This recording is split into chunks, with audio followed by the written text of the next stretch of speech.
And, this enemy of my enemy thing is a very, very deeply enmeshed dynamic of human psychology and of world history. I mean, I really like the Irish people. I like, giving Irish people a hard time because it's um because they can take it and they have a sense of humor about it and it's fun, and it's, to me, it's like Jewish humor and Irish humor are very similar. Um and um but Irish had all sorts of bad from my Anglo-American centrist position. You know, a lot of Irish people had bad foreign policy views in World War II and World War One and Cold War and all sorts of things, because the Irish are pissed at the British. And so if the British, if you're friends with the British, maybe you're not friends with the Irish, according to at least some Irish. And like, that's a human thing. South Africa's, majority black governments have, I would argue, very bad foreign policy positions on a lot of things, or many do. I don't want to paint with too broad a brush, but the Soviets were very sympathetic to the ANC and Mandela and all that during the Cold War, and the apartheid government was very anti-communist, and so you can see why this arises. And I think it's a useful exercise to ask yourself sometimes when you're looking at foreign policy stuff: are you taking your position based upon some larger question of interests or principles? Both are important. And if you think it's just interests, I think you aren't paying attention to what your actual principles are. And if you think it's just principles, you are destined to make some really bad foreign policy choices. It's interests and principles and how they interplay with each other.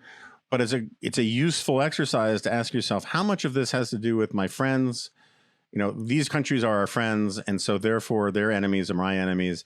And how much of it has to do with like the underlying, arguments. And this is when I do that kind of inventory. I'm not saying I've been right about everything in foreign policy ever, but like, one of the nice things about being a pro-democracy, pro-liberal democracy guy is that it's much easier to figure out who your friends are in a way that's consistent with some kind of principle.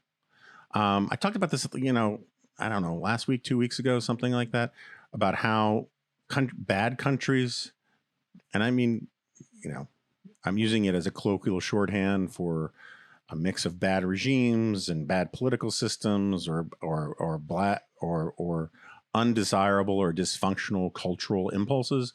But autocratic, totalitarian,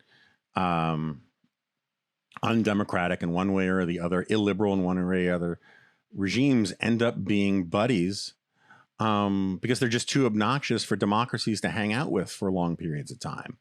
At least healthy, stable, fully developed democracies. And similarly, it's like, as annoying and as bad as some democracies can be by our lights, looking at you, France, at the end of the day, you're on the same team. And so it kind of helps. It's the gray areas where you get into, like, that's right, I was talking about the Pinochet stuff, where you get into countries where the regime is bad, but it's better than the alternatives, or it's arguably better than the alternatives. And that there's, and one of the things that makes it better is that there's a path towards it becoming a good regime. I always loved giving people a hard, bothering people when I would defend the Shah of Iran. And now, again, I want to be really careful about this. I don't actually defend the Shah of Iran. I just think, I used to argue, I still do, that he got a bad rap. It's hard for people to remember now. And again, when the Iranian Revolution came, I was in grade school, so some of this was, arguments I developed later in, high school and, at my dad's knee and whatnot. But,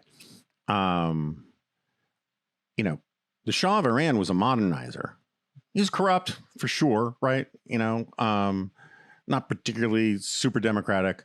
I know I'm going to hear from my friend Shay about all of this, who's a Iran guru, but he was directionally going in a good direction. He was good on women, right? He was good on women's rights. He was good on education. He was trying to make Iran a modern, developed, maybe not fully secular, but more secular, more Western oriented nation. And it elicited a massive backlash that led to the Ayatollahs taking over. And it's hard for people to this is what I was going to say. It's hard for people to remember today. But man, there were a lot. I don't think it was like uniformly like a cause celeb of the left or anything like that. But there were people on the radical left. Foucault is the one who immediately comes to mind, but there were definitely others who loved the Iranian Revolution, supported the Ayatollahs because it was anti-Western, right? And so, again, it's this logic of the enemy of my enemy kind of thing plays into it. A lot of the idiocy of a lot of anti-Americanism, which I used to almost exclusively talk about on the left, stems from this impulse to take the side of anybody who hates your own country. You always want to sort of like, the anti-American left used to have that, and still does, this knee-jerk response that if we treat someone like an enemy, it's our enemy who must have the right side of the argument.